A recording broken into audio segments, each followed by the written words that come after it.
We're live from Georgia, a key battleground state in the race for the White House. In just moments, the current U.S. president will debate the former U.S. president as their party's presumptive nominees, a first in American history. We want to welcome our viewers in the United States and around the world to our studios in Atlanta.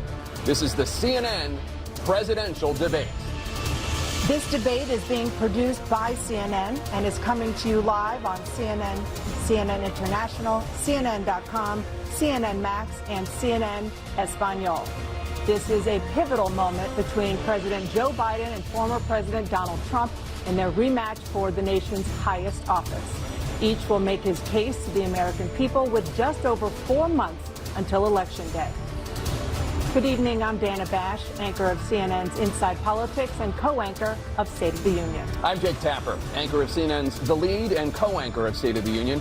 Dana and I will co-moderate this evening. Our job is to facilitate a debate between the two candidates tonight. Before we introduce them, we want to share the rules of the debate with the audience at home. Former President Trump will be on the left side of the screen. President Biden will be appearing on the right. A coin toss determined their positions.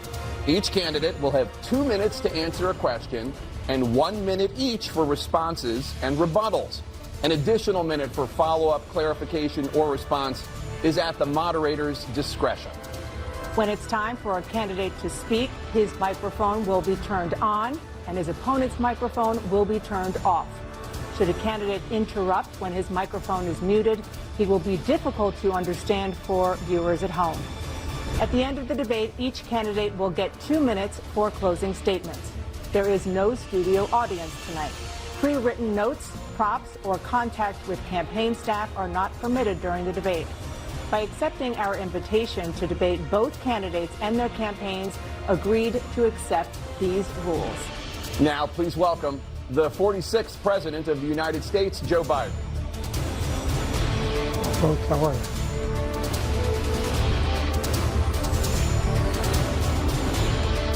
Great to be here. Thank you. And please welcome the 45th President of the United States, Donald Trump.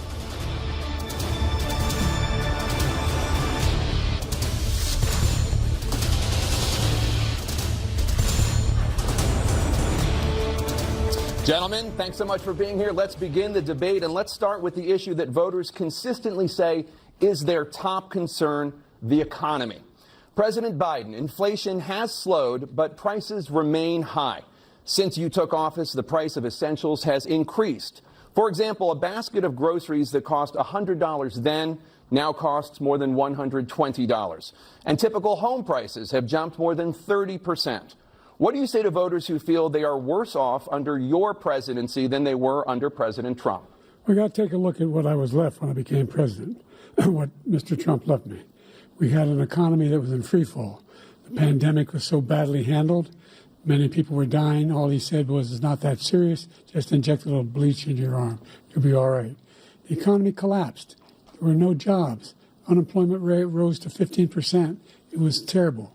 And so what we had to do is try to put things back together again. And that's exactly what we began to do. We created 15,000 new jobs. We brought out the position where we have 800,000 new manufacturing jobs. But there's more to be done. There's more to be done. Working class people are still in trouble. I come from Scranton, Pennsylvania. I come of a household where the kitchen table, if the things weren't able to be met during the month, it was a problem.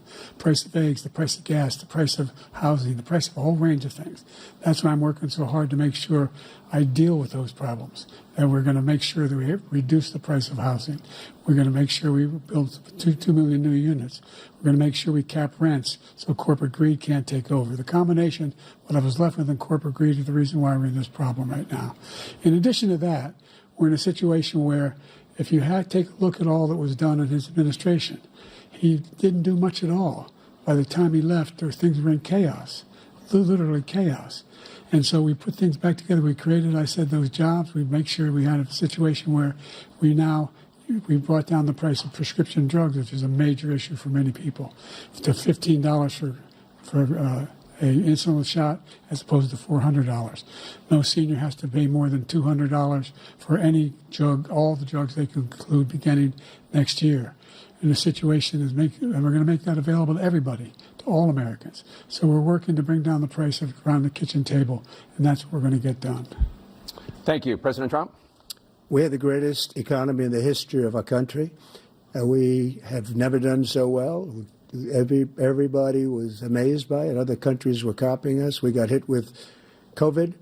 And when we did, we spent the money necessary so we wouldn't end up in a Great Depression, the likes of which we had in 1929. By the time we finished, so we did a great job. We got a lot of credit for the economy, a lot of credit for the military, and no wars and so many other things. Everything was rocking good. But the thing we never got the credit for, and we should have, is getting us out of that COVID mess. He created mandates that was a disaster for our country. But other than that, we had given them back a country where the stock market actually was higher than pre-COVID, and nobody thought that was even possible. The only jobs he created are for illegal immigrants and bounce-back jobs, a bounce-back from the COVID. He has not done a good job. He's done a poor job, and inflation's killing our country. It is absolutely killing us. Thank you. President Biden? Well, look, the greatest economy in the world, he's the only one who thinks that, I think. I don't know anybody else who thinks he had the greatest economy in the world. And, you know, the fact of the matter is that we find ourselves in a situation where his economy, he rewarded the wealthy. He had the largest tax cut in American history, $2 trillion. He raised a deficit larger than any president has in any one term. He's the only president other than Herbert Hoover who's lost more jobs than he had when he began, since Herbert Hoover. The idea that he did something that was significant. And the military, you know, when he was president, they were still killing people in Afghanistan. He didn't do anything about that. When he was president, we were still finding ourselves in a position where you had a notion that we were this safe country. The truth is, I'm the only president this century that doesn't have this decade, that doesn't have any troops dying anywhere in the world like he did. President Trump, I want to follow up if I can. Am I allowed to respond to him? Well, I'm going to ask you a follow-up. You can do whatever you want with the minute that we give you. I want to follow up. You want to impose a 10% tariff on all goods coming into the U.S. How will you ensure that that doesn't drive prices even higher? It's not going to drive them higher. It's just going to cause countries that have been ripping us off for years, like China and many others, in all fairness to China. It's going to just force them to pay us a lot of money, reduce our deficit tremendously, and give us a lot of power for other things. But he made a statement. The only thing he was right about is I gave you the largest tax cut in history. I also gave you the largest regulation cut in history. That's why we had all the jobs. And the jobs went down, and then they bounced back, and he's taking credit for bounce-back jobs. You can't do that. He also said he inherited 9% inflation. No, he inherited almost no inflation, and it stayed that way for 14 months. And then it blew up under his leadership because they spent money like a bunch of people that didn't know what they were doing. And they don't know what they were doing. It was the worst, probably the worst administration in history. There's never been. And as far as Afghanistan is concerned, I was getting out of Afghanistan, but we were getting out with dignity, with strength, with power. He got out. It was the most embarrassing day in the history of our country's life. President Trump, over the last 8 years, under both of your administrations, the national debt soared to record highs. And according to a new nonpartisan analysis, President Trump, your administration approved $8.4 trillion in new debt, while so far, President Biden, you've approved $4.3 trillion in new debt. So, former President Trump, many of the tax cuts that you signed into law are set to expire next year. You want to extend them and go even further, you say. With the U.S. facing trillion-dollar deficits and record debt, why should top earners and corporations pay even less in taxes than they do now? Because the tax cuts spurred the greatest economy that we've ever seen just prior to COVID. And even after COVID, it was so strong that we were able to get through COVID much better than just about any other country. But we spurred, that tax spurred. Now, when we cut the taxes, as an example, the corporate tax was cut down to 21% from 39%, plus beyond that. We took in more revenue with much less tax, and companies were bringing back trillions of dollars back into our country. The country was going like never before, and we were ready to start paying down debt. We were ready to start using the liquid gold right under our feet, the oil and gas right under our feet. We were going to have something that nobody else has had. We got hit with COVID. We did a lot to fix it. I gave him an unbelievable situation with all of the therapeutics and all of the things that we came up with. We gave him something great. Remember, more people died under his administration even though we had largely fixed it. More people died under his administration than our administration, and we were right in the middle of it, something which a lot of people don't like to talk about. But he had far more people dying in his administration. He did the mandate, which is a disaster, mandating it. The vaccine went out. He did a mandate on the vaccine, which is the thing that people most objected to about the vaccine. And he did a very poor job, just a very poor job. And I will tell you, not only poor there, but throughout the entire world, we're no longer respected as a country. They don't respect our leadership. They don't respect the United States anymore. We're like a third world nation between weaponization of his election, trying to go after his political opponent. All of the things he's done, we've become like a third world nation, and it's a shame. The damage he's done to our country, and I'd love to ask him, and will, why he allowed millions of people to come in here from prisons, jails, and mental institutions to come into our country and destroy our country. President Trump, we will get to immigration later in this block. President Biden, I want to give you an opportunity to respond to this question about the national debt. He had the largest national debt of any president in a four-year period, number one. Number two, that $2 trillion tax cut benefited the very wealthy. What I'm going to do is fix the tax system. For example, we have 1,000 billionaires in America. And what's happening? They're in a situation where they, in fact, pay 8.2% in taxes. If they just paid 24%, 25%, either one of those numbers, they'd raise $500 billion, I should say, in a 10-year period. We'd be able to wipe out his debt. We'd be able to help make sure that all those things we need to do, child care, elder care, making sure that we continue to strengthen our health care system, making sure that we're able to make every single solitary person eligible for what I've been able to do with the COVID, with dealing with everything we have to do with, look, if we finally beat Medicare. Thank you, President Biden. President Trump? Well, he's right. He did beat Medicare. He beat it to death, and he's destroying Medicare because all of these people are coming in. They're putting them on Medicare. They're putting them on Social Security. They're going to destroy Social Security. This man is going to single-handedly destroy Social Security. These millions and millions of people coming in, they're trying to put them on Social Security. He will wipe out Social Security. He will wipe out Medicare. So he was right in the way he finished that sentence. And it's a shame. What's happened to our country in the last 4 years is not to be believed. Foreign countries, I'm friends with a lot of people, they cannot believe what happened to the United States of America. We're no longer respected. They don't like us. We give them everything they want, and they think we're stupid. They think we're very stupid people. What we're doing for other countries, and they do nothing for us. What this man has done is absolutely criminal. Thank you, President Trump. Dana? This is the first presidential election since the Supreme Court overturned Roe v. Wade. This morning, the court ruled on yet another abortion case, temporarily allowing emergency abortions to continue in Idaho, despite that state's restrictive ban. Former President Trump, you take credit for the decision to overturn Roe v. Wade, which returned the issue of abortion to the states. Correct. However, the federal government still plays a role in whether or not women have access to abortion pills. They're used in about 2/3 of all abortions. As president, would you block abortion medication? First of all, the Supreme Court just approved the abortion pill, and I agree with their decision to have done that, and I will not block it. And if you look at this whole question that you're asking, complex but not really complex. 51 years ago, you had Roe v. Wade, and everybody wanted to get it back to the states. Everybody, without exception. Democrats, Republicans, liberals, conservatives. Everybody wanted it back. Religious leaders. And what I did is I put 3 great Supreme Court justices on the court, and they happened to vote in favor of killing Roe v. Wade and moving it back to the states. This is something that everybody wanted. Now, 10 years ago or so, they started talking about how many weeks and how many this, getting into other things. But every legal scholar throughout the world, the most respected, wanted it brought back to the states. I did that. Now the states are working it out. If you look at Ohio, it was a decision that was an end result that was a little bit more liberal than you would have thought. Kansas, I would say the same thing. Texas is different. Florida is different. But they're all making their own decisions right now. And right now, the states control it. That's the vote of the people. Like Ronald Reagan, I believe in the exceptions. I am a person that believes. And frankly, I think it's important to believe in the exceptions. Some people, you have to follow your heart. Some people don't believe in that. But I believe in the exceptions for rape, incest, and the life of the mother. I think it's very important.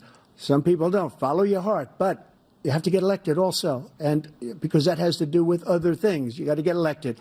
The problem they have is they're radical because they will take the life of a child in the 8th month, the 9th month, and even after birth. After birth, if you look at the former governor of Virginia, he was willing to do this. He said, we'll put the baby aside and we'll determine what we do with the baby, meaning we'll kill the baby. What happened is we brought it back to the states, and the country is now coming together on this issue. It's been a great thing. Thank you. President Biden? It's been a terrible thing, what you've done. The fact is that the vast majority of constitutional scholars supported Roe when it was decided, supported Roe. And that's this idea that they're all against it is just ridiculous. And this is the guy who says the state should be able to have it. We're in a state where in 6 weeks, you don't even know whether you're pregnant or not, but you cannot see a doctor, and have him decide on what your circumstances are, whether you need help. The idea that states are able to do this is a little like saying we're going to turn civil rights back to the states, let each state have a different rule. Look, there's so many young women who have been, including a young woman who just was murdered, and he went to the funeral. The idea that she was murdered by an immigrant coming in, they talk about that. But here's the deal. There's a lot of young women who are being raped by their in-laws, by their spouses, brothers and sisters, it's just ridiculous, and they can do nothing about it. And they try to arrest them when they cross state lines. Thank you. There have been many young women murdered by the same people he allows to come across our border. We have a border that's the most dangerous place anywhere in the world, considered the most dangerous place anywhere in the world. And he opened it up, and these killers are coming into our country, and they are raping and killing women. And it's a terrible thing. As far as the abortion is concerned, it is now back with the states. The states are voting. In many cases, it's frankly a very liberal decision. In many cases, it's the opposite. But they're voting, and it's bringing it back to the vote of the people, which is what everybody wanted, including the founders, if they knew about this issue, which, frankly, they didn't. But they would have, everybody wanted brought back. Ronald Reagan wanted it brought back. He wasn't able to get it. Everybody wanted it brought back, and many presidents had tried to get it back. I was the one to do it. And again, this gives it the vote of the people, and that's where they wanted it. Every legal scholar wanted it that way. Staying on the topic of abortion, President Biden, 7 states, I'll let you do that. This is the same topic. 7 states have no legal restrictions on how far into a pregnancy a woman can obtain an abortion. Do you support any legal limits on how late a woman should be able to terminate a pregnancy? I supported Roe v. Wade, which had 3 trimesters. The first time is between the woman and the doctor. Second time is between the doctor and an extreme situation. The third time is between the doctor, between the woman and the state. The idea that the politicians, that the founders wanted the politicians to be the ones making decisions about women's health is ridiculous. That's the last. No politician should be making that decision. A doctor should be making those decisions. That's how it should be run. That's what you're going to do. And if I'm elected, I'm going to restore Roe v. Wade. So that means he can take the life of the baby in the 9th month and even after birth, because some states, Democrat run, take it after birth. Again, the former governor of Virginia, put the baby down, then we decide what to do with it. So he's willing to, as we say, rip the baby out of the womb in the 9th month and kill the baby. Nobody wants that to happen, Democrat or Republican. Nobody wants it to happen. You're lying. That is simply not true. The Roe v. Wade does not provide for that. That's not the circumstance. Only if a woman's life is in danger, she's going to die. That's the only circumstance in which that can happen.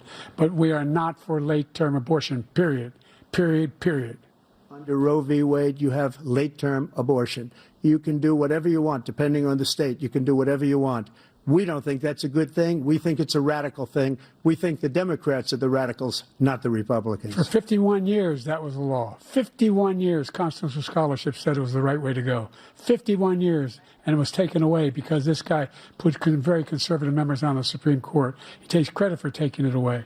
What's he going to do? What's he going to do, in fact, if the MAGA Republicans, he gets elected, and the MAGA Republicans control the Congress, and they pass a universal ban on abortion, period, across the board at 6 weeks or 7 or 8 or 10 weeks, something very, very conservative. Is he going to sign that bill? I'll veto it. He'll sign it. Thank you. Let's turn now to the issue of immigration and border security. President Biden, a record number of migrants have illegally crossed the southern border on your watch. Overwhelming border states and overburdening cities such as New York and Chicago, and in some cases causing real safety and security concerns. Given that, why should voters trust you to solve this crisis? Because we worked very hard to get a bipartisan agreement that not only changed all of that, it made sure that we are in a situation where you had no circumstance where they could come across the border with the number of border police there are now. We significantly increased the number of asylum officers. By the way, the Border Patrol endorsed my position. In addition to that, we found ourselves in a situation where when he was president, he was separating babies from their mothers, putting them in cages, making sure the families were separated. That's not the right way to go. What I've done since I've changed the law, what's happened? I've changed it in a way that now you're in a situation where there are 40% fewer people coming across the border illegally. That's better than when he left office. And I'm going to continue to move until we get the total ban on the total initiative relative to what we can do with more Border Patrol and more asylum officers. President Trump? I really don't know what he said at the end of that sentence. I don't think he knows what he said either. Look, we had the safest border in the history of our country. The border, all he had to do was leave it. All he had to do was leave it. He decided to open up our border, open up our country to people that are from prisons, people that are from mental institutions, insane asylum, terrorists. We have the largest number of terrorists coming into our country right now, all terrorists, all over the world, not just in South America, all over the world. They come from the Middle East, everywhere. All over the world, they're pouring in. And this guy just left it open. And he didn't need legislation because I didn't have legislation. I said, close the border. We had the safest border in history. In that final couple of months of my presidency, we had, according to Border Patrol, who is great, and by the way, who endorsed me for president, but I won't say that, but they endorsed me for president. Brandon, just speak to him. But look, we had the safest border in history. Now we have the worst border in history. There's never been anything like it. And people are dying all over the place, including the people that are coming up in Thank caravans. you, President Trump. President Biden? The only terrorist who's done anything crossing the border is one who came along and killed three, under his administration, killed an Al-Qaeda person come in his administration, killed 3 American soldiers, That's the only terrorist that's there. I'm not saying that no terrorist ever got through, but the idea they're emptying their prisons, we're welcoming these people, that's simply not true. There's no data to support what he said. Once again, he's exaggerating, he's lying. President Trump, staying on the topic of immigration, you've said that you're going to carry out, quote, the largest domestic deportation operation in American history, unquote. Does that mean that you will deport every undocumented immigrant in America, including those who have jobs, including those whose spouses are citizens, and including those who have lived here for decades? And if so, how will you do it? Just 1 second. He said we killed 3 people. The people we killed are al-Baghdadi and Soleimani, the 2 greatest terrorists, biggest terrorists anywhere in the world, and it had a huge impact on everything, not just border, on everything. He's the one that killed people with the bad water, including hundreds of thousands of people dying, and also killing our citizens when they come in. We are living right now in a rat's nest. They're killing our people in New York, in California, in every state in the union, because we don't have borders anymore. Every state is now a border. And because of his ridiculous, insane, and very stupid policies, people are coming in and they're killing our citizens at a level that we've never seen. We call it migrant crime. I call it Biden migrant crime. They're killing our citizens at a level that we've never seen before. And you're reading it like these 3 incredible young girls over the last few days. One of them, I just spoke to the mother, and he just had the funeral for this girl, 12 years old. This is horrible what's taken place. What's taken place in our country, we're literally an uncivilized country now. He doesn't want it to be. He just doesn't know. He opened the borders. Nobody's ever seen anything like. And we have to get a lot of these people out, and we have to get them out fast because they're going to destroy our country. Just take a look at where they're living. They're living in luxury hotels in New York City and other places. Our veterans are on the street. They're dying because he doesn't care about our veterans. He doesn't care. He doesn't like the military at all, and he doesn't care about our veterans. Nobody been worse. I had the highest approval rating for veterans taking care of the VA. He has the worst. He's gotten rid of all the things that I approved, choice that I got through Congress, all of the different things I approved, they abandoned. We had by far the highest, and now it's down in less than half because he's done all these great things that we did, and I think he did it just because I approved it, which is crazy. But he has killed so many people at our border by allowing all of these people to come in. And it's a very sad day in America. President Biden, you have the mic. Every single thing he said is a lie. Every single one. For example, veterans are a hell of a lot better off since I passed the PACT Act. 1 million of them now have insurance, and their families have it. Their families have it because what happened, whether it was Agent Orange or burn pits, they're all being covered now. And he opposed, his group opposed that. We're also in a situation where we have great respect for veterans. My son spent a year in Iraq, living right next to one of those burn pits, came back with stage 4 glioblastoma. I was recently in France for D-Day, and I spoke all about those heroes that died. I went to the World War II cemetery, World War I cemetery he refused to go to. He was standing with his 4-star general, and he told me, he said, I don't want to go in there because they're a bunch of losers and suckers. My son was not a loser, was not a sucker. You're the sucker. You're the loser. President Trump? First of all, that was a made-up quote, suckers and losers. They made it up. It was in a third-rate magazine that's failing, like many of these magazines. He made that up. He put it in commercials. We've notified him. We had 19 people that said I didn't say it. And think of this. Who would say I'm at a cemetery or I'm talking about our veterans? Because nobody's taken better care. I'm so glad this came up, and he brought it up. There's nobody that's taken better care of our soldiers than I have. To think that I would, in front of generals and others, say suckers and losers. We have 19 people that said it was never said by me. It was made up by him, just like Russia was made up, just like the 51 intelligence agents are made up, just like the new thing with the 16 economists are talking. It's the same thing. 51 intelligence agents said that the laptop was Russia disinformation. It wasn't. That came from his son, Hunter. It wasn't Russia disinformation. He made up the suckers and losers, so he should apologize to me right now. 4-star general standing to your side who was on your staff who said you said it, period. That's number one. And number two, the idea that I have to apologize to you for anything along the line. We've done more for veterans than any president has in American history. And they now are in their family. The only sacred obligation we have as a country is to care for our veterans when they come home and their families and equip them when they go to war. That's what we're doing. That's what the VA is doing now. They're doing more for veterans than ever before in our history. All right. Thank you so much. Let's move to the topic of foreign policy. I want to begin with Russia's war against Ukraine, which is now in its 3rd year.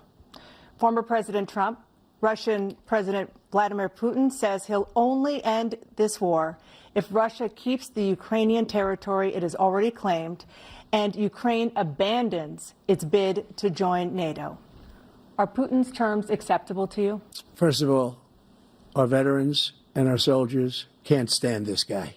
They can't stand him. They think he's the worst commander-in-chief, if that's what you call him, that we've ever had. They can't stand him. So let's get that straight.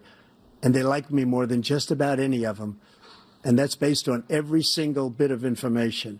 As far as Russia and Ukraine, if we had a real president, the president that knew, that was respected by Putin, he would have never invaded Ukraine.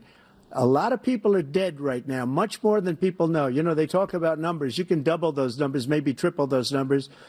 He did nothing to stop it. In fact, I think he encouraged Russia from going in.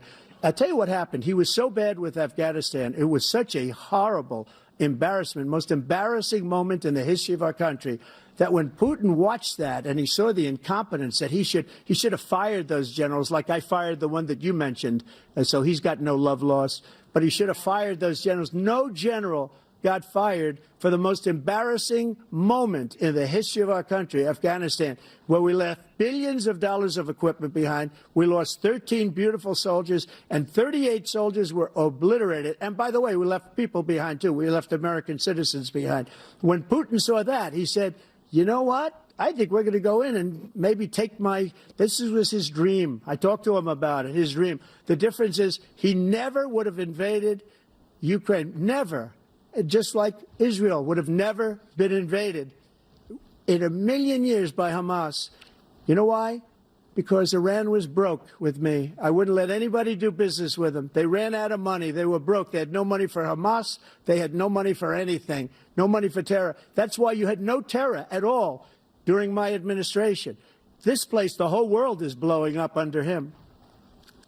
President Biden? I've never heard so much malarkey in my whole life. Look, the fact of the matter is that we're in a situation where, let's take the last point first. Iran attacked American troops, caused brain damage for a number of these troops, and he did nothing about it. Recently, not when he was president. They attacked. He said they're just having headaches. That's all it is. He didn't do a thing when the attack took place, number one. Number two, we got over 100,000 Americans and others out of Afghanistan during that airlift. Number three, we found ourselves in a situation where, if you take a look at what Trump did in Ukraine, this guy told Trump, do whatever you want, and do whatever you want. And that's exactly what Trump did to Putin, encourage him, do whatever you want. And he went in. And listen to what he said when he went in. He was going to take Kyiv in 5 days, remember? Because it's part of the old Soviet Union. That's what he wanted to reestablish. Kyiv, and he in fact didn't do it at all. He wasn't able to get it done, and they've lost thousands and thousands of troops, 500,000 troops. President Trump, I never come back said to you that. for 1 minute. I just want to go back to my original question, which is, are Putin's terms acceptable to you? Keeping the territory in Ukraine? Acceptable. No, they're not acceptable. But look, this is a war that never should have started. If we had a leader in this war, he led everybody along. He's given $200 billion now or more to Ukraine. He's given $200 billion. That's a lot of money. I don't think there's ever been anything like it. Every time that Zelensky comes to this country, he walks away with $60 billion. He's the greatest salesman ever. And I'm not knocking him. I'm not knocking anything. I'm only saying the money that we're spending on this war, and we shouldn't be spending, it should have never happened. I will have that war settled between Putin and Zelensky as president-elect before I take office on January 20th. I'll have that war settled. People being killed so needlessly, so stupidly, and I will get it settled, and I'll get it settled fast before I take office. President Biden, you have a minute. The fact is that Putin is a war criminal. He's killed thousands and thousands of people. And he has made one thing clear. He wants to reestablish what was part of the Soviet Empire, not just a piece. He wants all of Ukraine. That's what he wants. And then do you think he'll stop there? Do you think he'll stop when if he takes Ukraine? What do you think happens to Poland? What do you think of Belarus? What do you think happens to those NATO countries? And so if you want a war, you ought to find out what he's going to do, because if in fact he does what he says and walks away, and by the way, all that money we give Ukraine are from weapons we make here in the United States. We give them the weapons, not the money at this point. And our NATO allies have produced as much funding for Ukraine as we have. That's why we're strong. Thank you. Moving on to the Middle East. In October, Hamas attacked Israel, killing more than 1,000 people and taking hundreds of hostages. Among those held and thought to still be alive are 5 Americans. Israel's response has killed thousands of Palestinians and created a humanitarian crisis in Gaza. President Biden, you've put forward a proposal to resolve this conflict, but so far Hamas has not released the remaining hostages, and Israel is continuing its military offensive in Gaza. So what additional leverage will you use to get Hamas and Israel to end the war? You have 2 minutes. Number one, everyone from the United Nations Security Council straight through to the G7 to the Israelis and Netanyahu himself have endorsed the plan I put forward, which has 3 stages to it. The first stage is trade the hostages for a ceasefire. Second phase is a ceasefire with additional conditions. The third phase is the end of the war. The only one who wants the war to continue is Hamas, number one. They're the only ones standing out. We're still pushing hard to get them to accept. In the meantime, what's happened? In Israel, we're finding that the only thing I've denied Israel was 2,000-pound bombs. They don't work very well in populated areas. They kill a lot of innocent people. We're providing Israel with all the weapons they need and when they need them. And by the way, I'm the guy that organized the world against Iran when they had a full-blown intercontinental ballistic missile attack on Israel. No one was hurt. No one Israeli was accidentally killed, and it just stopped. We saved Israel. We are the biggest producer of support for Israel of anyone in the world.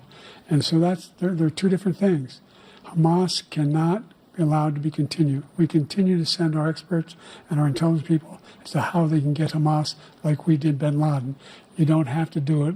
And by the way, they've been greatly weakened, Hamas, greatly weakened, and they should be. They should be eliminated. But you've got to be careful for using certain weapons among population centers. Just going back to Ukraine for 1 second. We have an ocean separating us. The European nations together have spent $100 billion, or maybe more than that, less than us. Why doesn't he call them and say, you got to put up your money like I did with NATO? I got them to put up hundreds of billions of dollars. The Secretary General of NATO said Trump did the most incredible job I've ever seen. They wouldn't have any. They were going out of business. We were spending almost 100% of the money was paid by us. He didn't do that. He's getting all. You got to ask these people to put up the money. We're over $100 billion more spent, and it has a bigger impact on them because of location, because we have an ocean in between. You got to ask them. As far as Israel and Hamas, Israel's the one that wants to go. He said the only one that wants to keep going is Hamas. Actually, Israel is the one, and you should let him go and let him finish the job. He doesn't want to do it. He's become like a Palestinian, but they don't like him because he's a very bad Palestinian. He's a weak one. President Biden, you have a minute. I've never heard so much foolishness. This is a guy who wants to get out of NATO. You're going to stay in NATO? He's going to pull out of NATO.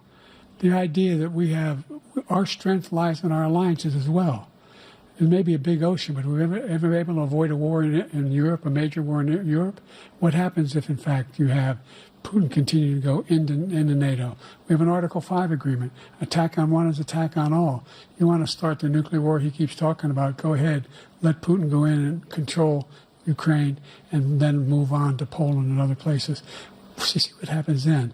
He has no idea what the hell he's talking about. And by the way, I got 50 other nations around the world to support Ukraine, including Japan and South Korea, because they understand that this kind of dislocation has a serious threat to the whole world peace.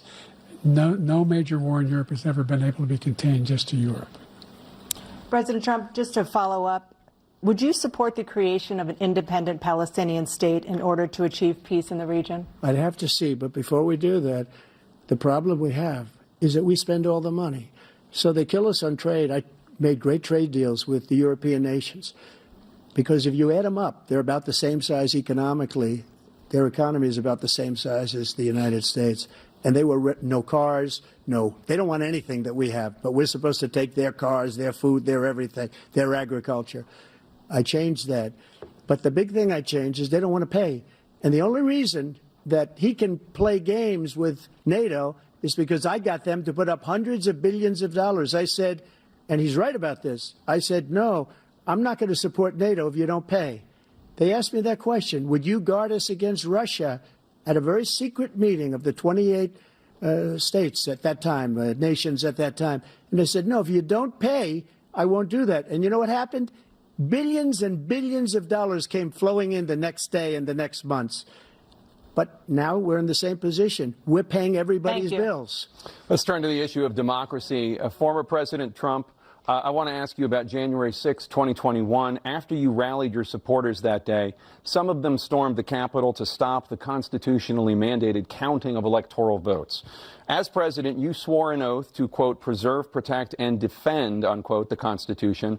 What do you say to voters who believe that you violated that oath through your actions and inaction on January 6th and worry that you'll do it again? Well, I don't think too many believe that. And let me tell you about January 6th. On January 6th, we had a great border. Nobody coming through, very few. On January 6th, we were energy independent. On January 6th, we had the lowest taxes ever. We had the lowest regulations ever. On January 6th, we were respected all over the world. All over the world, we were respected. And then he comes in, and we're now laughed at. We're like a bunch of stupid people. That what happened to the United States' reputation under this man's leadership is horrible, including weaponization, which I'm sure at some point you'll be talking about, where he goes after his political opponent because he can't beat him fair and square. You have 80 seconds left. My question was, what do you say to those voters who believe that you violated your constitutional oath through your actions and inaction on January 6, 2021, and worry that you'll do it again? Well, I didn't say that to anybody. I said peacefully and patriotically. And Nancy Pelosi, if you just watched the news from 2 days ago, on tape to her daughter, who's a documentary filmmaker, they say, but she's saying, oh, no, it's my responsibility. I was responsible for this. Because I offered her 10,000 soldiers or National Guard, and she turned them down. And the mayor in writing, by the way, the mayor, in writing, turned it down, the mayor of D.C. They turned it down. I offered 10,000 because I could see, I had virtually nothing to do. They asked me to go make a speech. I could see what was happening. Everybody was saying they're going to be there on January 6th. They're going to be there. And I said, you know what? There's a lot of people coming. You could feel it. You could feel it, too, and you could feel it. And I said, they ought to have some National Guard or whatever. And I offered it to her. And she now admits that she turned it down. And it was the same day she was, I don't know, she can't be very happy with her daughter because it made her into a liar. She said, I take full responsibility for January 6th. President Biden? Look, he encouraged those folks who were up on Capitol Hill, number one. I sat in the dining room off the Oval Office. He sat there for 3 hours watching, begging, being begged by his vice president and a number of his colleagues on the Republican side as well to do something, to call for a stop, to end it. Instead, they talked about these people being patriots and great patrons of America. In fact, he says he'll now forgive them for what they've done.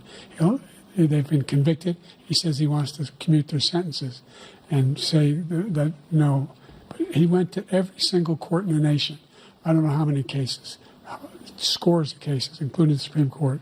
And they said, no, this guy is responsible for doing what was done. He didn't do a damn thing. And these people should be in jail. And they should be the ones who are being held accountable. And he wants to let them all out. And now he says if he loses again, such a whiner that he is, that it could be a bloodbath. Thank you, President Biden. President Trump? What they've done to some people that are so innocent, you ought to be ashamed of yourself. What you have done, how you've destroyed the lives of so many people. When they ripped down Portland, when they ripped down many other cities, you go to Minnesota, Minneapolis, what they've done there with the fires all over the city. If I didn't bring in the National Guard, that city would have been destroyed. When you look at all of they took over big chunks of Seattle. I was all set to bring in the National Guard. They heard that. They saw them coming, and they left immediately. What he said about this whole subject is so off. Peacefully patriotic. One other thing. The Unselect Committee, which is basically two horrible Republicans that are all gone now, out of office, and Democrats, all Democrats, they destroyed and deleted all of the information they found because they found out we were right. We were right. And they deleted and destroyed all of the information. They should go to jail for that. If a Republican did that, they'd go to jail. Thank you, President Trump. President Biden, I want to give you a minute. The only person on this stage is a convicted felon is the man I'm looking at right now. And the fact of the matter is, what he's telling you is simply not true. The fact is that there was no effort on his part to stop what was going on up in Capitol Hill. And all those people, every one of those who were convicted, turned over desks, turned them over statues. The idea that those people are patriots? Come on. When I asked him the first two debates we had, first time around, I said, will you denounce the Proud Boys? He said, no, I'll tell them to stand by. The idea he's refusing, will you denounce these guys? We denounce the people we're talking about now? We denounce the people who attacked that Capitol? What are you going to do? I'm going to give you a minute, President Trump, for a follow-up question I have. After a jury convicted you of 34 felonies last month, you said if reelected, you would, quote, have every right to go after, unquote, your political opponents. You just talked about members of the Select Committee on January 6th going to jail. Your main political opponent is standing on stage with you tonight. Can you clarify exactly what it means about you feeling you have every right to go after your political opponents? Well, I said my retribution is going to be success. We're going to make this country successful again, because right now it's a failing nation. My retribution is going to be success. But when he talks about a convicted felon, his son is a convicted felon at a very high level. His son is convicted, going to be convicted probably numerous other times.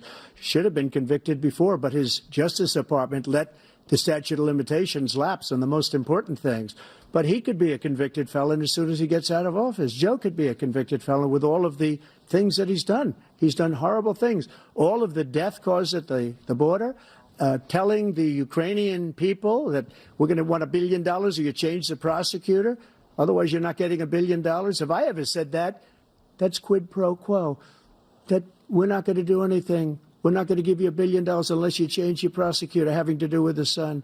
This man is a criminal. This man, you're lucky. You're lucky. I did nothing wrong. We'd have a system that was rigged and disgusting. I did nothing wrong. Thank you, President Trump. President Biden, you have said, I'm coming right to you, sir. Well, you want to respond? Go ahead. I'll give you a minute to respond.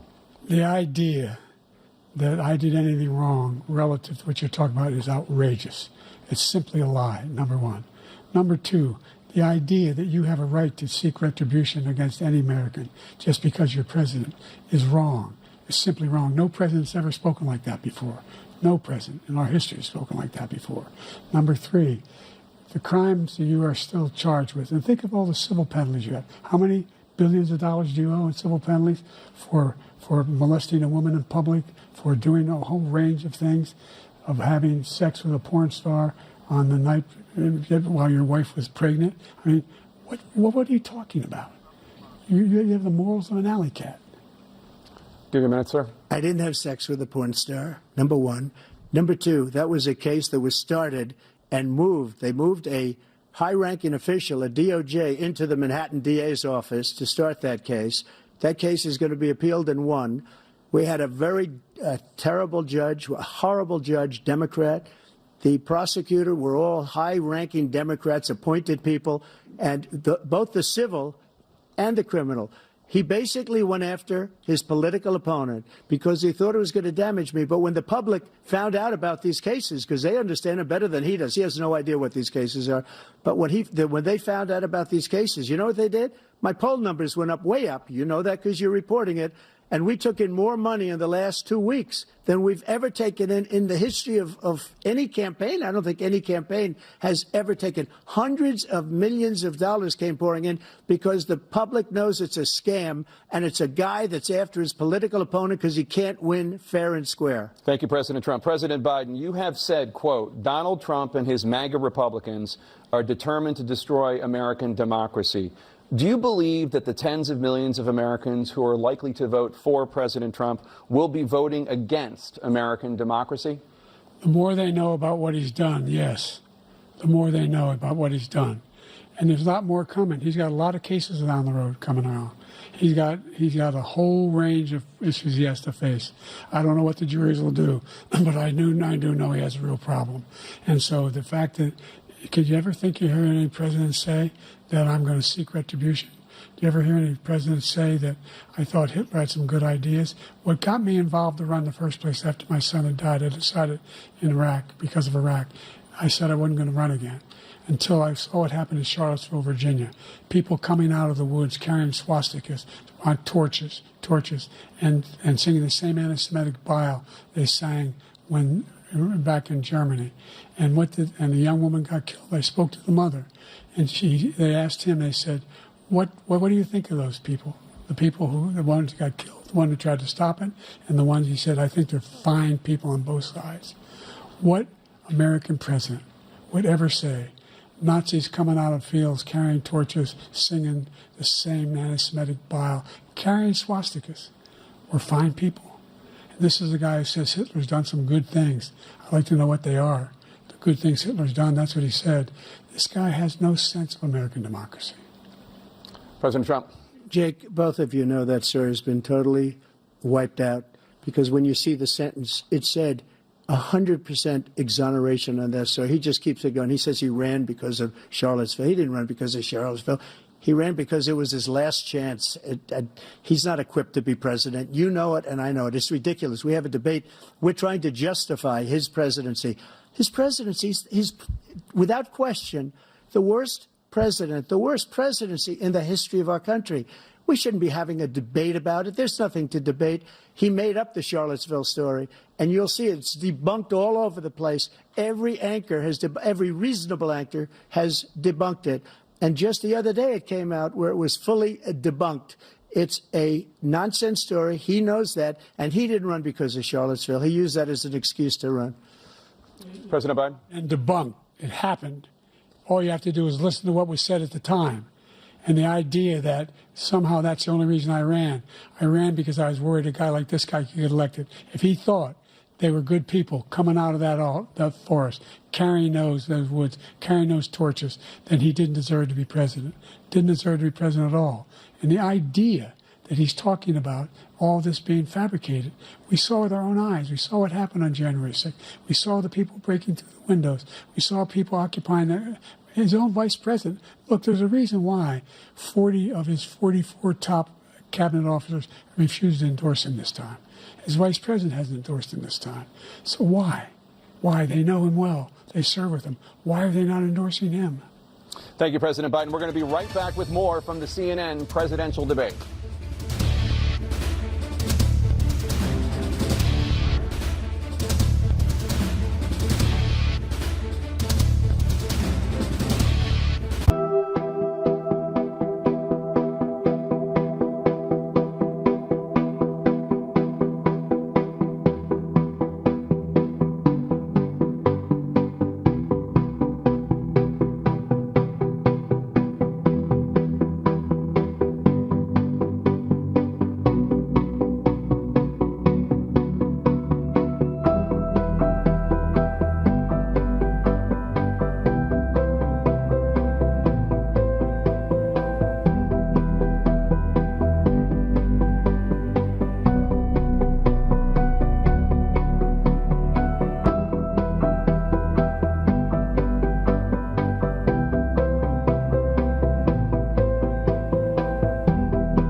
Welcome back to the CNN presidential debate live from Georgia.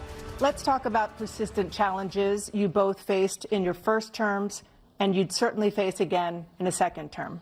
President Biden, while black unemployment dropped to a record low under your presidency, black families still earn far less than white families. Black mothers are still 3 times more likely to die from pregnancy-related causes, and black Americans are imprisoned at 5 times the rate of white Americans. What do you say to black voters who are disappointed that you haven't made more progress?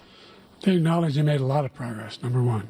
The fact of the matter is there's more small black businesses that have been started than any time in history. Number two, the wages of black unemployment is the lowest level it's been in a long, long time.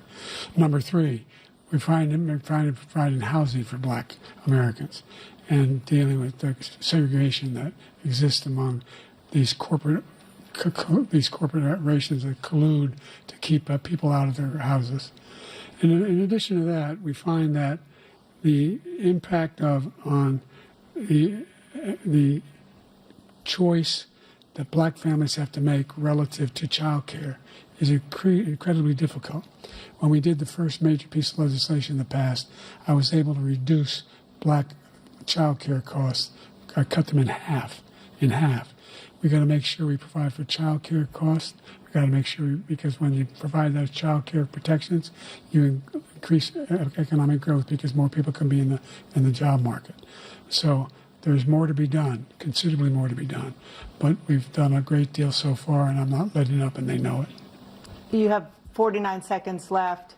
What do you say to black voters who are disappointed with the progress so far?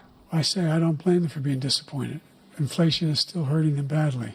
For example, I provided for the idea that any black family, first-time home buyer, should get a $10,000 tax credit to be able to buy their first home so they can get started. I made sure that we're in a situation where all those black families and those black individuals who provided had to take out student loans that were ballooning, that if they were engaged in nursing, doctor, and anything having to do with volunteerism, if they paid their bills for 10 years on their student debt, all the rest was forgiven after 10 years. Millions have benefited from that. And we're going to do a whole lot more for black families. Thank you, President Trump. And he caused the inflation. He's blaming inflation, and he's right, it's been very bad. He caused the inflation, and it's killing black families and Hispanic families and just about everybody. It's killing people. They can't buy groceries anymore. They can't. You look at the cost of food where it's doubled and tripled and quadrupled. They can't live. They're not living anymore. He caused this inflation. I gave him a country with essentially no inflation. It was perfect. It was so good. All he had to do is leave it alone. He destroyed it with his Green New Scam and all this money that's being thrown out the window. He caused inflation. As sure as you're sitting there, the fact is that his big kill on the black people is the millions of people that he's allowed to come in through the border. They're taking black jobs now, and it could be 18, it could be 19, and even 20 million people. They're taking black jobs, and they're taking Hispanic jobs, and you haven't seen it yet, but you're going to see something that's going to be the worst in our history. Thank you. President Biden? There was no inflation when I became president. You know why? The economy was flat on its back. 15% unemployment. He decimated the economy, absolutely decimated the economy. That's why there was no inflation at the time. There were no jobs. We provided thousands of millions of jobs for individuals who are in all communities, including minority communities. We made sure that they have health insurance. We have covered, the ACA has increased. I made sure that they're $8,000 per person in a family to get written off for health care. But this guy wants to eliminate that. They tried 50 times. He wants to get rid of the ACA again, and they're going to try again if they win. You find ourselves in a position where the idea that we're not doing any, we put more police on the street than any administration has. He wants to cut the cops. We're providing for equity and making sure people have a shot to make it. There's a lot going on, but in inflation, he caused it by his tremendous malfeasance in the way he handled the pandemic. Thank you. Another persistent challenge is the climate crisis. 2023 was the hottest year in recorded history, and communities across the country are confronting the devastating effects of extreme heat, intensifying wildfires, stronger hurricanes, and rising sea levels. Former President Trump, you've vowed to end your opponent's climate initiatives, but will you take any action as president to slow the climate crisis? Well, let me just go back to what he said about the police, how close the police are to him. Almost every police group in the nation from every state is supporting Donald J. Trump. Almost every police group. And what he's done to the black population is horrible, including the fact that for 10 years he called them super predators. We can't, in the 1990s, we can't forget that. Super predators was his name, and he called it to them for 10, and they've taken great offense at it, and now they see it happening. But when they see what I did for criminal justice reform and for the historically black colleges and universities, where I funded them and got them all funded, and the opportunity zones with Tim, as you know, Tim Scott was incredible. He did a great job, great senator from South Carolina. He came to me with the idea, and it was a great idea. It's one of the most successful economic development acts ever in the country, opportunity zones. And the biggest beneficiary are blacks. And that's why we have the best numbers with them in maybe ever. They're saying ever. I read this morning where ever, the best numbers. He's lost much of the black population because he's done a horrible job for black people. He's also done a horrible job for Hispanics. But wait till you see these millions of people pouring into our country, and they're going to take the jobs. And it's already started, and you haven't seen anything yet. It's a disaster. You've 38 seconds left. President Trump, will you take any action as president to slow the climate crisis? So I want absolutely immaculate clean water, and I want absolutely clean air, and we had it. We had H2O. We had the best numbers ever, and we were using all forms of energy, all forms, everything. And yet, during my 4 years, I had the best environmental numbers ever. And my top environmental people gave me that statistic just before I walked on the stage, actually. I don't know where the hell he's been. The idea that anything he said is true. I've passed the most extensive climate change legislation in history. We find ourselves, and by the way, black colleges. I came up with $15 billion for HBCUs, historic black universities and colleges, because they don't have those. They don't have the kind of contributors that they have to build these laboratories and the like. Any black student is capable in college of doing any white student can do. They just have the money. But now they'll be able to get those jobs in high tech. We're in a situation where the idea that he is claiming to have done something that had the cleanest water, he hadn't done a damn thing for the environment.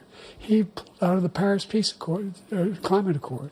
I immediately joined it because if we reach 1.5 degrees Celsius at any one point, there's no way back. The only existential threat to humanity is climate change, and he didn't do a damn thing about it. He wants to undo all that I've done.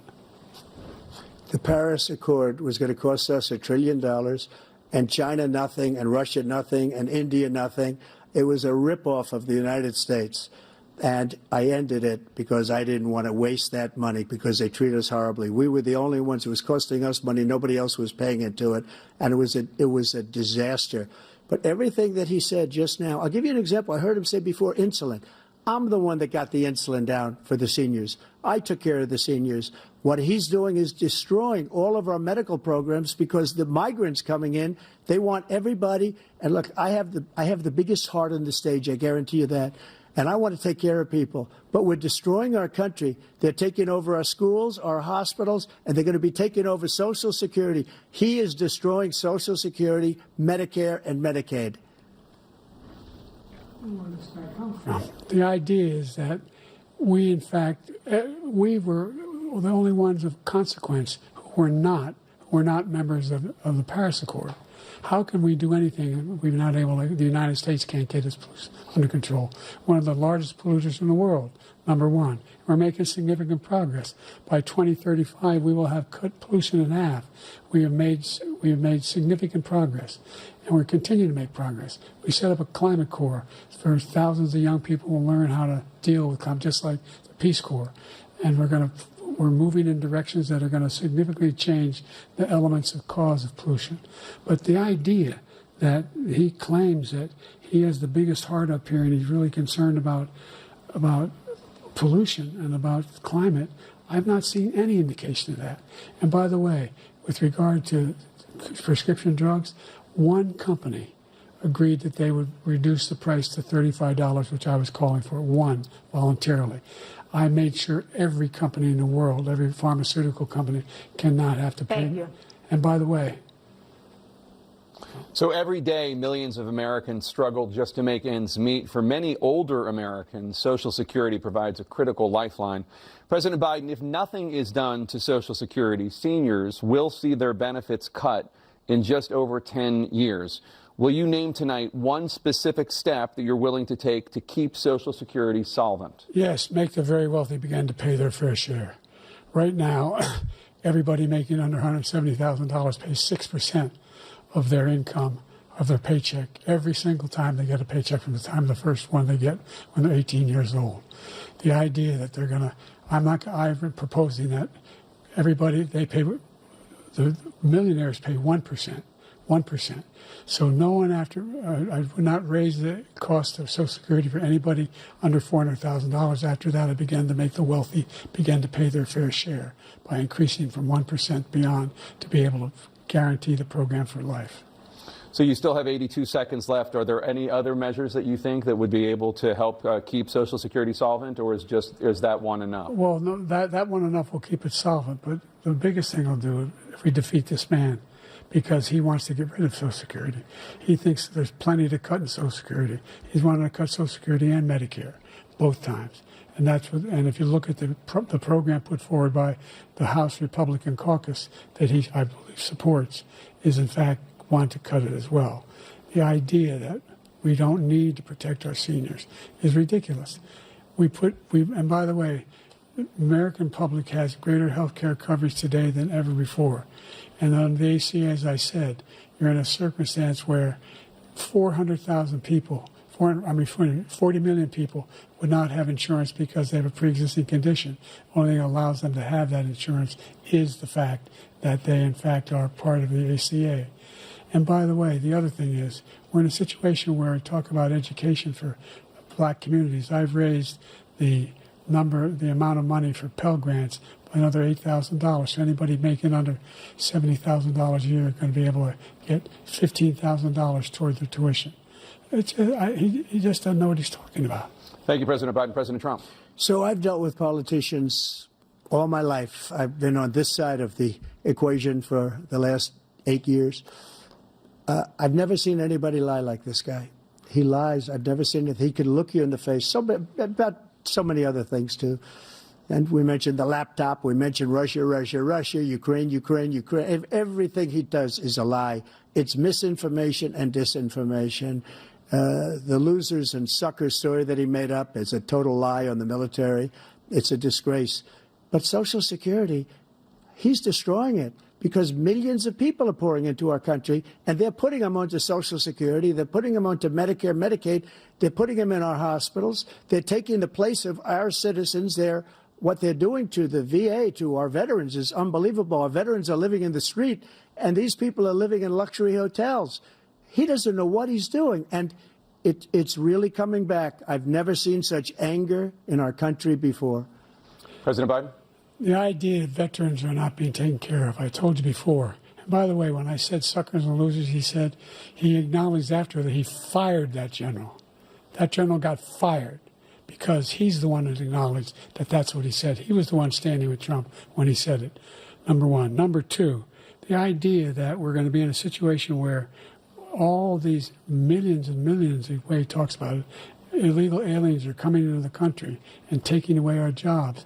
There's a reason why we have the fastest growing economy in the world, the reason why we have the most successful economy in the world. We're doing better than any other nation in the world. And by the way, those 15 Nobel laureates he talked about being phony, those 15 Nobel laureates, economists, they all said that if Trump is reelected, we're likely to have a recession and inflation is going to increasingly go up. And by the way, worst president in history, 159 presidential scholars voted him the worst president in the history of the United States of America. President Biden, thank you so much. Let's turn to the cost of child care, which many American families struggle to afford. President Trump, both you and President Biden have tried to address this issue, but the average cost of child care in this country has risen to more than $11,000 a year per child. For many families, the cost of child care for 2 children is more than their rent. In your second term, what would you do to make child care more affordable? Just to go back, the general got fired because he was no good. And if he said that, that's why he made it up. But we have 19 people that said I didn't say it, and they're very highly respected, much more so than him. The other thing is, he doesn't fire people. He never fired people. I've never seen him fire anybody. I did fire a lot. I fired Comey because he was no good. I fired a lot of the top people at the FBI, drained the swamp. They were no good. Not easy to fire people. You'd pay a price for it, but they were no good. I inherited these people. I didn't put him there. I didn't put Comey there. He was no good. I fired him. This guy hasn't fired anybody. He never fires. He should have fired every military man that was involved with that the Afghanistan horror show, the most embarrassing moment in the history of our country.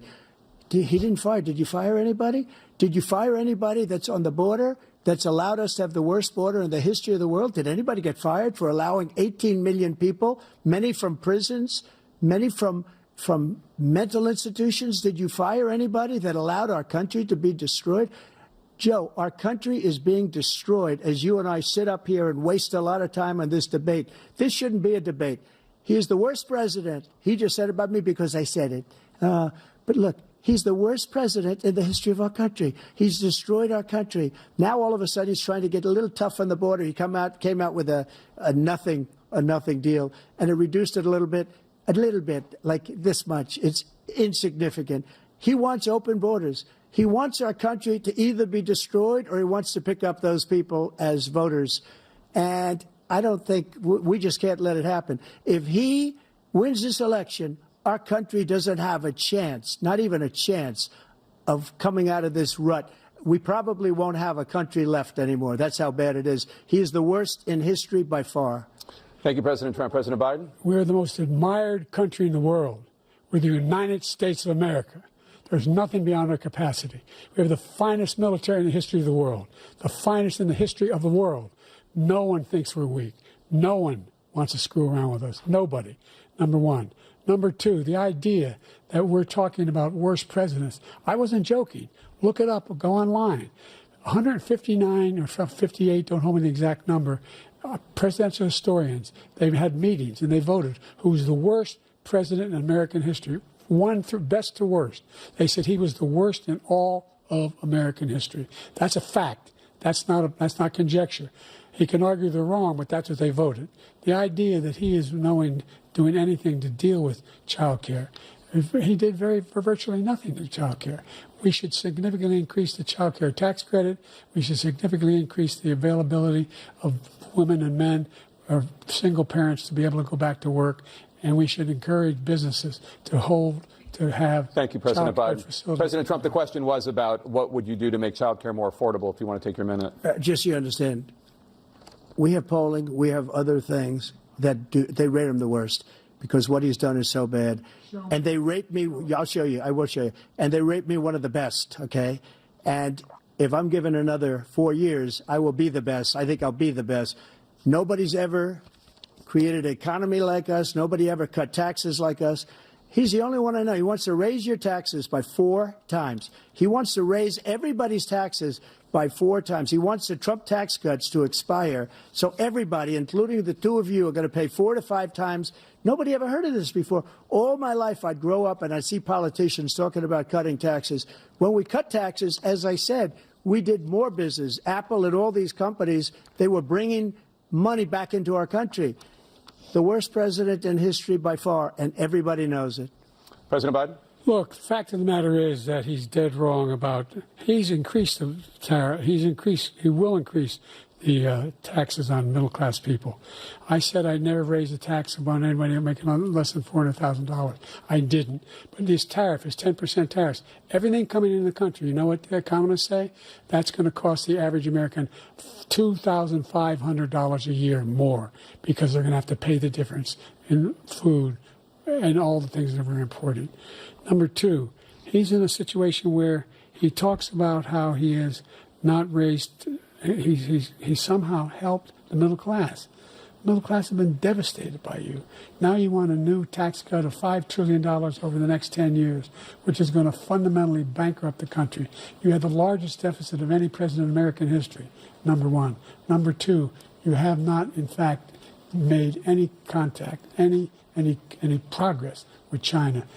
We are the lowest trade deficit with China since 2010. Thank you, President Biden. You lost Thank you, President Biden. Let's discuss an epidemic impacting millions of Americans that both of you have made a top priority in your first term, the opioid crisis. And for both of you, the number of overdose deaths in this country has gone up. Under your term, it went up. Under your term, it has gone up. Former President Trump, despite the efforts that both of you have made, more than 100,000 Americans are dying from overdoses every year, primarily from fentanyl and other opioids. What will you do to help Americans right now in the throes of addiction who are struggling to get the treatment they need? To finish up, we now have the largest deficit in the history of our country under this guy. We have the largest deficit with China. He gets paid by China. He's a Manchurian candidate. He gets money from China. So I think he's afraid to deal with them or something. But do you notice he never took out my tariffs because we bring in so much money with the tariffs that I imposed on China. He never took them away. He can't because it's too much money. It's tremendous. And we saved our steel industries, and there was more to come, but he hasn't done that. But he hasn't cut the tariffs because he can't, because it's too much money. But he's got the largest deficit in the history of our country, and he's got the worst situation with China. China's going to own us if you keep allowing them to do what they're doing to us as a country. They are killing us as a country, Joe, and you can't let that happen. You're destroying our country. So, President Trump, you have 67 seconds left. The question was, what are you going to do to help Americans in the throes of addiction right now who are struggling to get the treatment they need? Jake, we were doing very well at addiction until the COVID came along. We had the 2.5, almost 3 years of like nobody's ever had before, any country, in every way.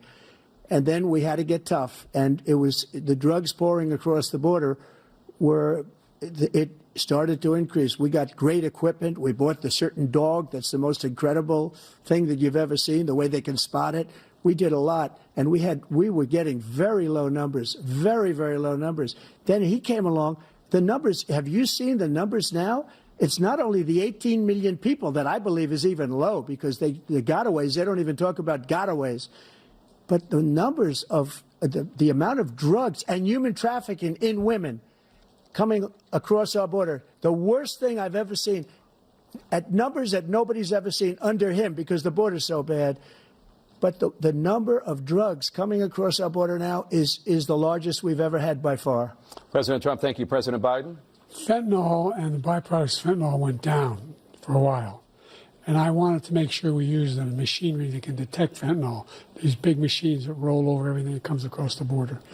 And it costs a lot of money. That was part of this deal we put together, this bipartisan deal. More fentanyl machines, more be able to detect drugs, more numbers of agents, more numbers of all the people at the border. And when we had that deal done, he called his Republican colleagues and said, don't do it. It's going to hurt me politically. No, he never argued it's not a good bill.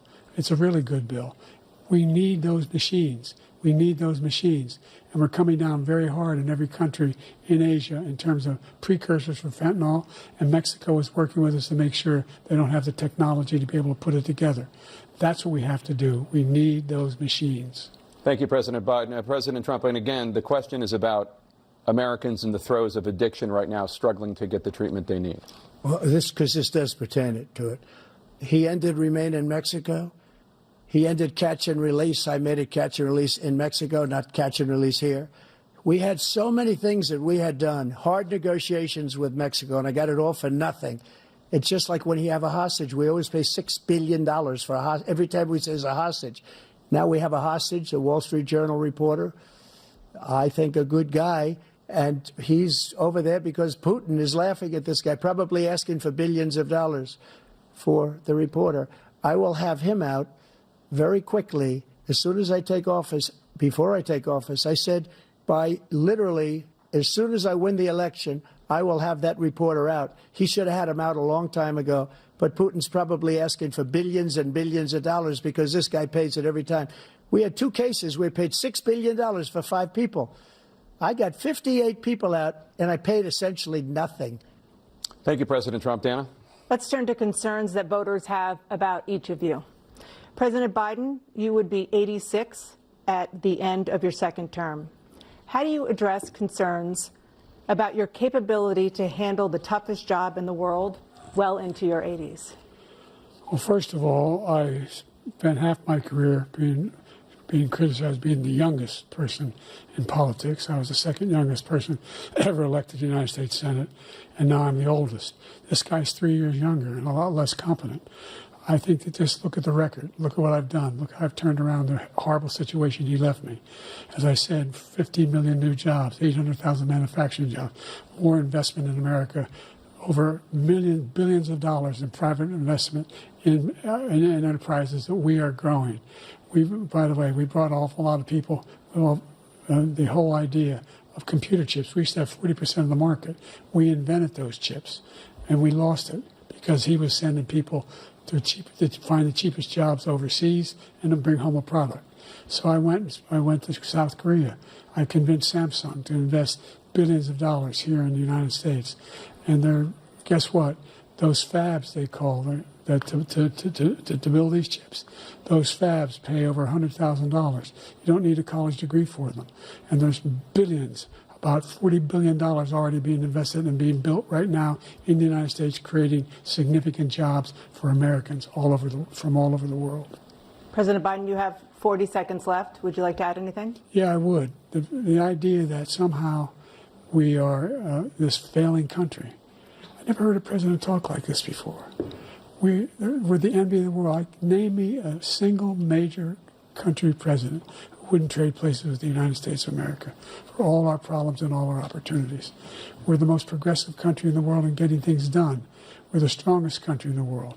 We're a country in the world who keeps our word, and everybody trusts us, all of our allies, and those who he cuddles up to, from Kim Jong-un, he sends love letters to, and Putin, etc. They don't want to screw around with us. Thank you. Former President Trump, to follow up, you would be 82 at the end of your second term. What do you say to voters who have concerns about your capabilities to serve? Well, I took 2 tests, cognitive tests. I aced them, both of them, as you know. We made it public. He took none. I'd like to see him take one, just one, a real easy one. Like go through the first 5 questions. He couldn't do it. But I took 2 cognitive tests. I took physical exams every year. And, you know, we knock on wood wherever we may have wood, that I'm in very good health. I just won 2 club championships, not even senior, 2 regular club championships. To do that, you have to be quite smart, and you have to be able to hit the ball a long way. And I do it. He doesn't do it. He can't hit a ball 50 yards. He challenged me to a golf match. He can't hit a ball 50 yards. I think I'm in very good shape. I feel that I'm as in good a shape as I was 25, 30 years ago. Actually, I'm probably a little bit lighter, but I'm in as good a shape as I was years ago. I feel very good. I feel the same. But I was willing to take a cognitive test. And you know what? If I didn't do well, I aced him. Dr. Ronnie Jackson, who's a great guy when he was White House doctor. And then I took another one, a similar one. And one of them said they've never seen anybody ace him. Thank you. President Biden? You can see he is 6'5" and only 223 pounds, or 235 pounds. You never said it was 6'4". Well, you said 6'4", 200. Well, anyway, that's what anyway, just take a look at what he says he is, and take a look at what he is. Look, I'd be happy to have a driving contest with him. I got my handicap, which when I was vice president, down to a 6. But by the way, I told you before, I'm happy to play golf if you carry your own bag. Think you can do it? That's the biggest lie, that he's a 6 handicap of all. I was an 8 handicap. Yeah. 8. Never. But I had, you know how many? I've seen you swing. I know you swing. Okay, let's not act like children. President Trump, we're going to 21 turn Let's not act like children. You to are a a child. specific concern that voters have about you. Will you pledge tonight that once all legal challenges have been exhausted, that you will accept the results of this election, regardless of who wins, and you will say right now that political violence in any form is unacceptable? Well, I shouldn't have to say that, but of course I believe that. It's totally unacceptable. And if you would see my statements that I made on Twitter at the time, and also my statement that I made in the Rose Garden, you would say it's one of the strongest statements you've ever seen. In addition to the speech I made in front of, I believe, the largest crowd I've ever spoken to, and I will tell you, nobody ever talks about that. They talk about a relatively small number of people that went to the Capitol, and in many cases were ushered in by the police. And as Nancy Pelosi said, it was her responsibility, not mine. She said that loud and clear. But the answer is, if the election is fair, free, and I want that more than anybody. And I'll tell you something. I wish he was a great president, because I wouldn't be here right now. I'd be at one of my many places enjoying myself. I wouldn't be under indictment because I wouldn't have been his political opponent, because he indicted me because I was his opponent. I wish he was a great president. I would rather have that. I wouldn't be here. I don't mind being here. But the only reason I'm here is he's so bad as a president that I'm going to make America great again. We're going to make America great again. We're a failing nation right now. We're a seriously failing nation. And we're a failing nation because of him. His policies are so bad. His military policies are insane. They're insane. These are wars that will never end with him. He will drive us into World War III, and we're closer to World War III than anybody can imagine. We are very, very close to World War III, and he's driving us there. And Kim Jong-un and President Xi of China, Kim Jong-un of North Korea, all of these, Putin, they don't respect him. They don't fear him. They have nothing going with this gentleman, and he's going to drive us into World War III. You want a World War III, let him follow and win, and let Putin say, do what you want, NATO. Just do what you want. There's a thing called Article 5. An attack on one is an attack on all, and required response. The idea, I can't think of a single major leader in the world who wouldn't trade places with the job I've done and what they've done. Because we are a powerful nation. We have wonderful people. It's because of the people, not me. It's because of the American people. They're capable of anything, and they step up when they're needed. And right now, we're needed. We're needed to protect the world because our own safety is at stake. And again, you want to have a war, just let Putin go ahead and take Kyiv, make sure they move on, see what happens in Poland, Hungary, and other places along that border.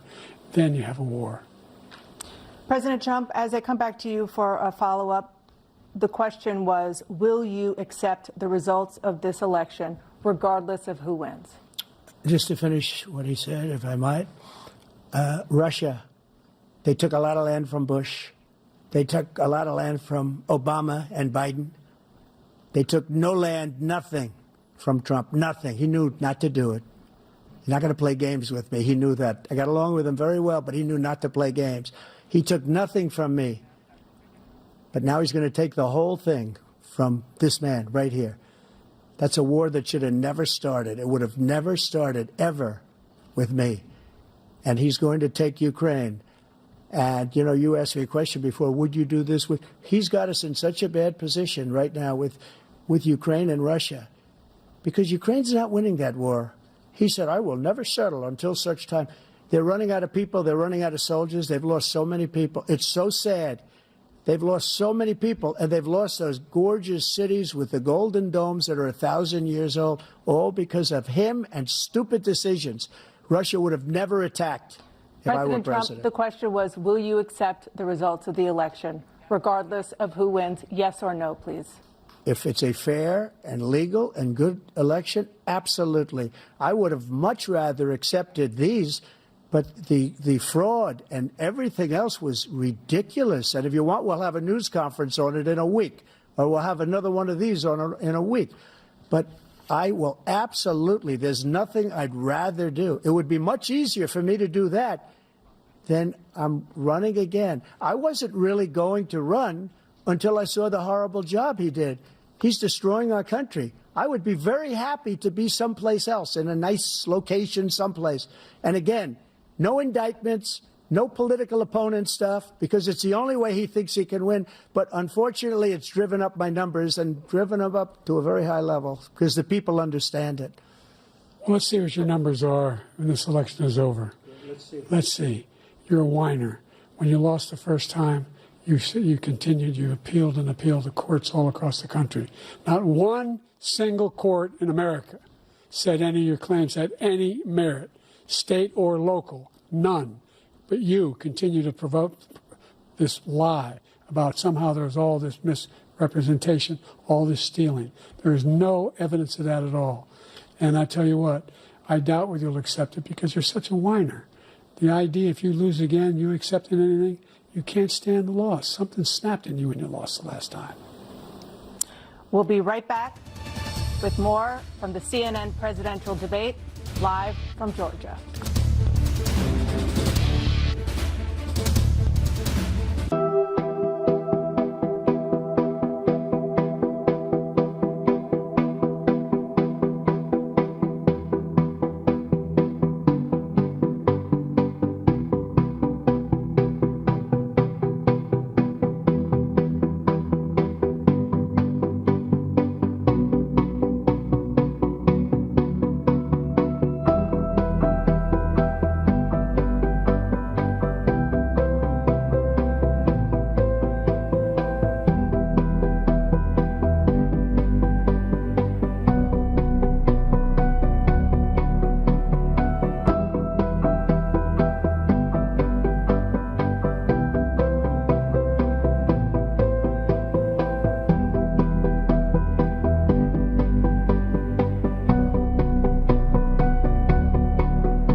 It is now time for the candidates to deliver their closing statements as predetermined by a coin toss. We're going to begin with you, President Biden. You have 2 minutes.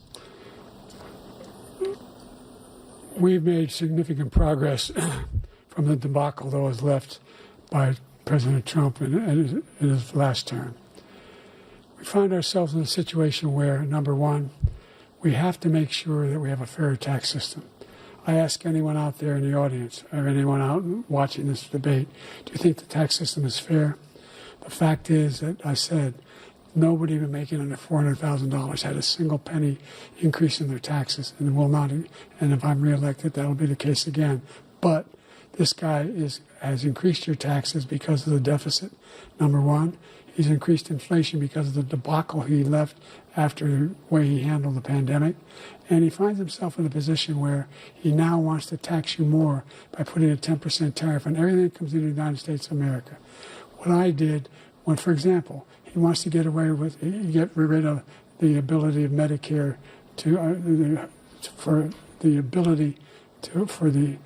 us to be able to negotiate drug prices with the big pharma companies. Well, guess what?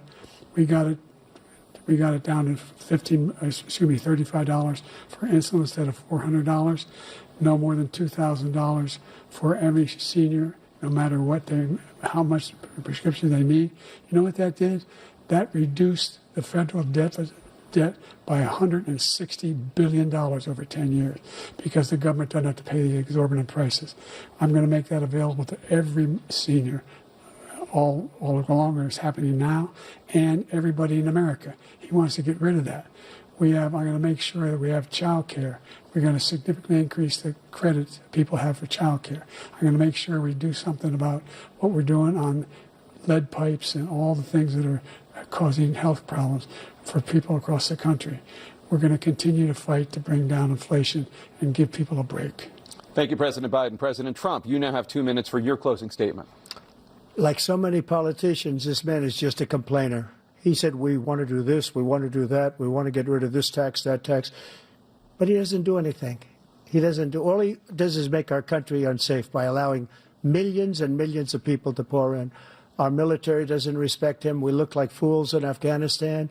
We didn't stop Israel. It was such a horrible thing that would have never happened. It should have never happened. Iran was broke. Anybody that did business with Iran, including China, they couldn't do business with the United States. They all passed. Iran was broke. They had no money for Hamas or Hezbollah, for terror, no money whatsoever. Again, Ukraine should have never happened. He talks about all this stuff, but he didn't do it. For 3.5 years, we're living in hell. We have the Palestinians and we have everybody else rioting all over the place. You talk about Charlottesville. This is 100 times Charlottesville, 1,000 times. The whole country is exploding because of you, because they don't respect you, and they have to respect their president, and they don't respect you throughout the world. What we did was incredible. We rebuilt the military. We got the largest tax cut in history, the largest regulation cut in history. The reason he's got jobs is because I cut the regulations that gave jobs, but he's putting a lot of those regulations back on. All of the things that we've done, nobody's never seen anything like. Even from a medical standpoint, right to try, where we can try space-age materials instead of going to Asia or going to Europe and trying to get when you're terminally ill. Now you can go and you can get something. You sign a document. They've been trying to get it for 42 years. But you know what we did for the military was incredible. Choice for our soldiers, where our soldiers, instead of waiting for 3 months to see a doctor, can go out and get themselves fixed up and readied up and take care of themselves, and they're living. And that's why I had the highest approval rating in the history of the VA. So all of these things, we're in a failing nation, but it's not going to be failing anymore. We're going to make it great again. Thank you, former President Trump. President Biden, stay with us because we have full analysis of this debate. Anderson Cooper and Aaron Burnett starts now on CNN.